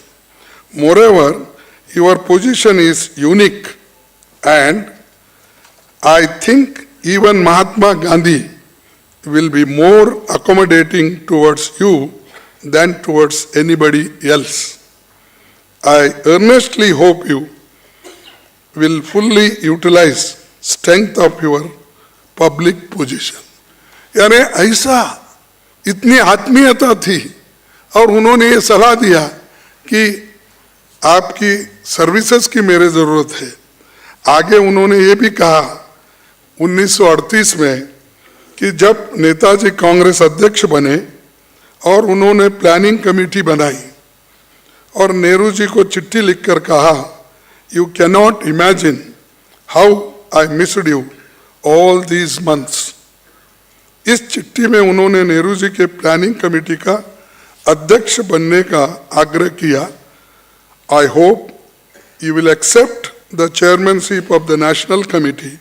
You must if it is to be a success. Pandit Nehru ने ना सिर्फ इसे स्वीकार किया, इसको स्वीकार करके 29 सब कमिटीज उन्होंने बनाई, इंडस्ट्री पे, एग्रीकल्चर पे, वुमेन वेलफेयर पे, सारी चीजों पे बना के उन्होंने उस वक्त कांग्रेस को सौंपी। उसी आधार पर उन्होंने आगे प्लानिंग कमीशन का भी गठन किया। जब आजादी मिली और जब प्रथम प्रधानमंत्री बने तो उन्होंने प्लानिंग कमीशन लाए। अब उस प्लानिंग कमीशन का नाम भी बदल दिया, अब नीति आयोग। अरे जिसमें नीति ही नहीं है वो क्या आयोग? तो ये इनका सिर्फ नाम बदलो, काम नहीं। अरे काम करके उसका नाम बदलो, ठीक है। क्योंकि मुझे ये हंसने की बात नहीं है, ये रियलिटी है। मैं जब रेलवे मिनिस्टर था, कम समय था, तब मैंने क्या किया कि एक बार वाराणसी गया था, वहाँ पर एक इंजन फैक्ट्री है, तो उस इंजन फैक्ट्री देखने के लिए गया था। तो वहाँ पर एक कर्नाटक के स्वामी मिले, वो लिंगायत स्वामी वीरशैव के मठ है उनका। तो उन्होंने कहा कि खड़गे जी, आप तो ज़्यादा मठों में नहीं आते, लेकिन आपसे हम विनती करते हैं कि आप आइए। मैंने कहा कि इतने दूर से मैसूर का स्वामी है, अगर नहीं भी गया तो फिर गांव तमाम में कहेंगे कि मैंने उसको बुलाया, उन्होंने नहीं आया। तो मैंने स्वीकार किया, गए। तब उन्होंने कहा, मल्लिकार्जुन, हमारे मैसूर से काशी को एक ट्रेन नहीं है। तो मैं फौरन अपने लोगों को 8 दिन में बुलाकर मैं कहा कि जो भी लोग काशी जाना चाहते हैं तो उनको एक ट्रेन तैयार किया जाए और शुरू किया जाए। मैं उसको ग्रीन फ्लैग दिखाकर प्रारंभ कर दूं। तो उन्होंने मान लिया। हमारे ऑफिसर्स भी बहुत ठीक थे, अच्छे थे। तो मैंने ये कहा कि सिर्फ काशी को ही नहीं, वैष्णो देवी तक भी एक पहुंचाएंगे, क्योंकि आगे मनमोहन सिंह जी ने पैसे देकर जम्मू एंड कश्मीर में बहुत बड़ा टनल खुलवाकर वहाँ तक भी हमारी ट्रेन जाने के लिए उन्होंने एक रूपरेखा डाल के उसको कंप्लीट कर दिए थे। तो मैंने कहा कि भाई वाराणसी को एक दो और वैष्णो देवी को एक दो, और हमारे मध्य प्रदेश राजस्थान में हमारे जो अजमेर को एक दो। मैंने एक ही महीने में 3 ट्रेन छोड़ दी। और अब परसों 3 दिन पहले मोदी जी गए और वहां पर ऐलान किया उन्होंने कि मैं बेंगलुरु से वाराणसी को ट्रेन छोड़ रहा हूं। अरे मैं छोड़ के आया, अरे मेरे जमाने में शुरू हो गई, और वो हरी झंडा बताकर वो बोल रहे कि मैं किया। आप पूछ लीजिए किसी से भी, ये मेरा कहना नहीं है, और ये मैं पॉलिटिकली नहीं कह रहा हूं। मैं करके लोगों को कहा, देखो मैं वाराणसी, हमारे वीरशैव लिंगायत बहुत जाते हैं वहाँ पर, और दूसरे भी लोग जाते हैं, क्योंकि काशी एक बार जाना, ऐसे हमारे पास बहुत कहावत है कि जिसके कण्ಣಿದ್ದವನು काशी ನೋಡಬೇಕು, ಕಾಲಿದ್ದವನು रामेश्वर ನೋಡಬೇಕು, ऐसा कुछ हमारे कहावत है कन्नड़ी में। जिसके आँख है वो काशी, और जिसके पैर है वो रामेश्वर तक जाना, ऐसा एक वहाँ पर। मैं बोला कि भाई आपके काशी को भी दिया, आपके वैष्णो देवी को भी दिया, और आपके अजमेर को भी दिया। सब लोग अपने अपने धर्म स्थल पे जाओ, माथा टेको, और जो अपने को मन्नत मांगना है तो मांग लीजिए। तब अब लेकिन कल मैं पेपर में पढ़ के हैरान हो गया, मेरी इंजन किधर गायब हो गई, मेरा ट्रेन किधर गया। तो बड़ा मुझे अजीब लगा, लेकिन उसमें मोदी साहब बड़े होशियार हैं। उन्होंने ये बोला कि इसको हमने फास्ट ट्रेन किया है। बुलेट नहीं बोले वो, फास्ट ट्रेन, क्योंकि बुलेट ट्रेन अभी बनने में है। तो पहले तो बोले 2 साल में बनाएंगे, तो अभी बनने में है। तो ऐसे जो है हर चीज को तोड़ मोड़ के वो करते हैं, और उनका पब्लिसिटी भी बहुत है।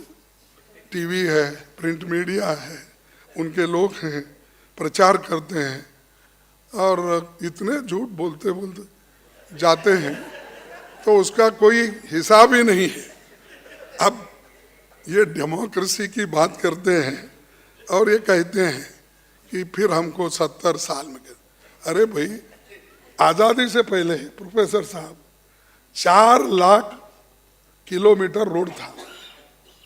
अब 14 तक की बात करता हूं मैं, 2014 तक की, तो अब 54 लाख किलोमीटर रोड है। ये किसकी देन है फिर? तो ये सब भूल जाते हैं। वो जो पहले सिंगल लेन था डबल हो गया, बहुत से जो डबल था उसको 4 कर दिए, 4 लाइन कर दिए। ये हमारा है। अरे बुनियादी तो हमारा है, लैंड हमारा है। रोड सिंगल रोड थी, डबल बनाए, डबल को 4 लेन बनाए। ठीक है, इम्प्रूव करना चाहिए, लेकिन कम से कम ये तो बताइए भाई ये डबल लाइन थी, हम 4 बनाए, उसको 4 लाइन बनाए, तो वो कोई बात बनती है। लेकिन हमेशा इस तरफ उनका ध्यान नहीं देता। हमको झगड़े लगाने में रहते। वल्लभ भाई पटेल जी का तो नाम लेके सदन में भी बहुत बोलते थे। अब भाई वल्लभ भाई पटेल तो कांग्रेस के थे, कांग्रेस के है, विचारधारा उनकी है, उसी विचारधारा पे चलते हैं। अगर आप वल्लभ भाई पटेल जी को अपना मानते हो, उनके उसूलों को भी अपना मानो।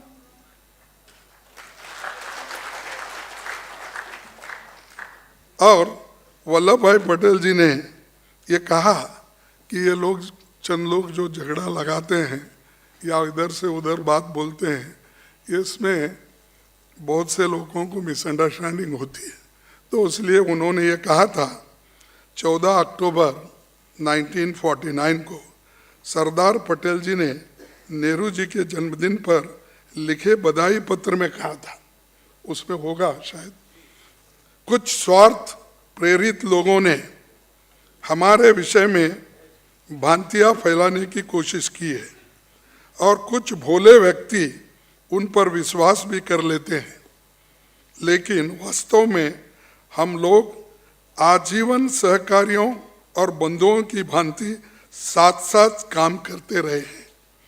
अवसर की मांग है, मांग के अनुसार हमने परस्पर एक दूसरे के दृष्टिकोण के अनुसार अपने को बदला है और एक दूसरे के मतामत, डिफरेंस ऑफ ओपिनियन का हमेशा सम्मान किया है, जैसा कि गहरा विश्वास होने पर ही किया जा सकता है। ये है सरदार वल्लभ भाई पटेल के शब्द।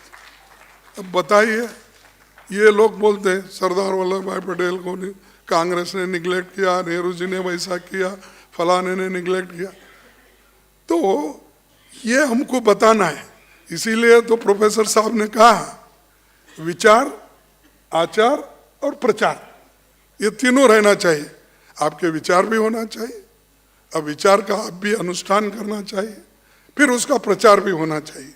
अगर प्रचार ही नहीं हुआ, पूरा डिस्कवरी ऑफ इंडिया बगल में लेके बैठेंगे या अपना भारत माता किताब भी मुझे प्रेजेंट की है, मैं ये बगल में लेके बैठूंगा, तो फिर प्रचार क्या होगा।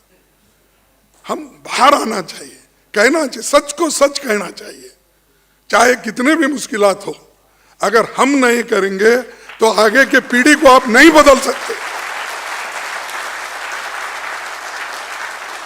आगे की जनरेशन को आप हिफाजत नहीं कर सकते, आगे की डेमोक्रेसी को बचा नहीं सकते, संविधान को बचा नहीं सकते। अगर इसको बचाना है, आपके आज़ादी को बचाना है, आपके फ्रीडम ऑफ स्पीच को बताना है, यहाँ सर्वधर्म के लोग एक होना है, सेक्युलर बन के रहना है, तो हमको डरना नहीं, जो कुछ बोलना है वो बोलना चाहिए।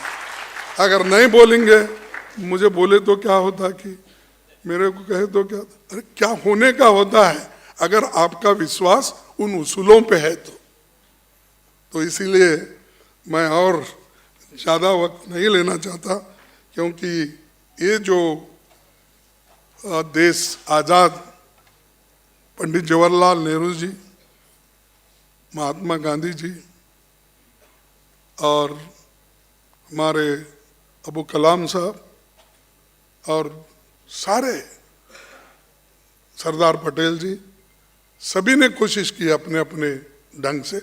मैं सारा नाम यहाँ पर प्रस्ताव नहीं करना चाहता हूँ, क्योंकि जब आज़ादी हमको मिली तो बहुत से लोग ये भी बोलते थे कि कितने दिन ये चलने वाली। चर्चिल ने मजाक उड़ाया था कि ये डेमोक्रेसी इंडिया में बहुत दिन चलने वाली नहीं, 5 साल में ख़त्म हो जाएंगे, इनके पास है क्या। लेकिन उसी इंडिया ने पंडित जवाहरलाल नेहरू जी के वक्त एक थर्ड फोर्स के नाते नॉन अलाइनमेंट का जो मूवमेंट किया, वो एक लीडर बोल के उभर के आए। हम एक लीडर बने सारे देश के, जो राइटिस्ट थे, जो लेफ्टिस्ट थे, हम बीच में उभर के हैं। न डी बाज हमारे डी राजा देख रहे हैं हमारे तरफ, हम बीच में हैं बोले तो देख रहे जरा। तो ये जो चीजें हैं इसको हमने करके दिखाया, करने के बाद हम उसका बनाए कह रहे हैं। लेकिन आज की सरकार सिर्फ बोलते रहती है और खासकर उनकी विचारधारा इस देश के लिए मारक है। ये हम ध्यान में रखना चाहिए और इसके लिए हम सभी लोग मिलके काम करेंगे। और नेहरू जी का आखिरी कोट में कह के मेरे अपने भाषण को समाप्त करूंगा। उन्होंने कहा था कि 25 अगस्त 1945 में, so long as the world is constituted as it is, every country will have to devise and use the latest scientific methods for its protection. उन्होंने ये नहीं कहा तुम जाके गोवा में बैठो, तो साइंटिफिक विचारधारा रख के देश की हिफाजत करो। I have no doubt India will develop its scientific researches and hope Indian scientists will use the atomic force for constructive purposes. But if India is threatened, it will inevitably try to defend itself by all means at its disposal. I hope India, in common with other countries, will prevent it being used. तो एक तो करना नहीं चाहते थे, शांति तो चाहते थे, लेकिन अगर कोई हमको छेड़ता है तो भी हम टॉलरेट करने वाले नहीं हैं। ये उनका संदेश है और बार बार कहने से नहीं होता, हम करके दिखाए। इंदिरा गांधी जी करके दिखाई, जो बांग्लादेश को लिबरेट करे, 90,000 लोगों को उन्होंने हिरासत में लिया, फिर बाद में उनको छोड़ दिए। क्या ये कम है?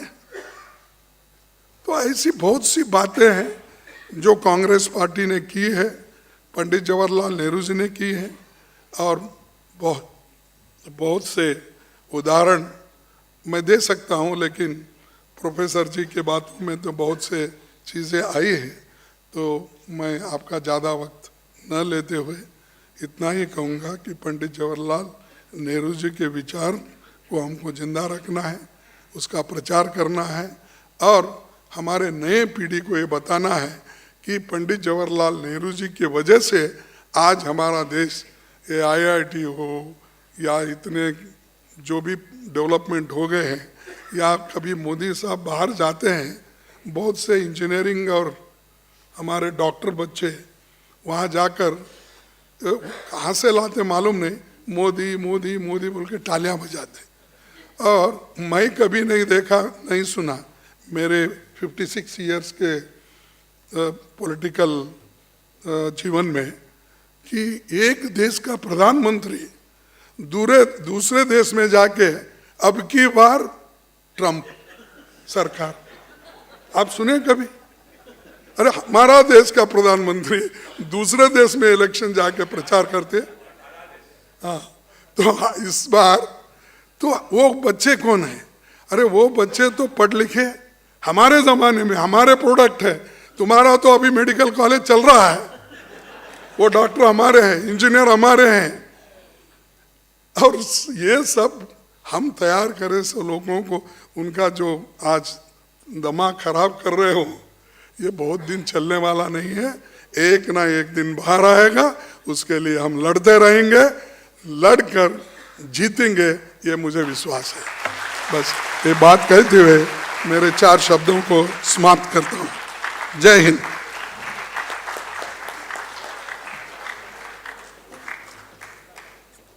Thank you, Honorable CP, for your very much encouraging words.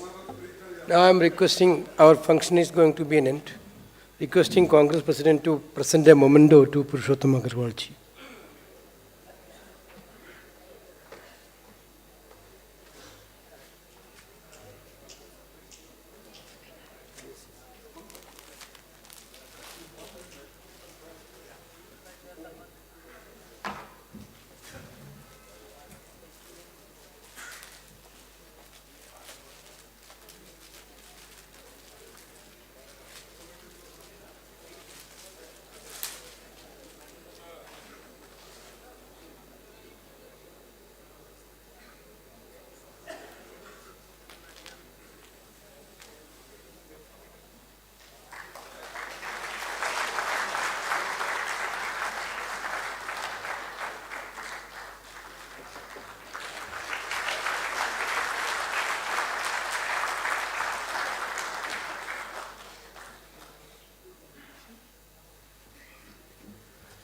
Thank you everybody for coming for this valuable meeting. Once again, I'm sincerely, on behalf of All India Congress Committee, sincerely thanking each one of you, including our senior colleagues from other parties, Member of Parliaments, Congress Working Committee members, all other eminent personalities. Thank you. Jai Hind.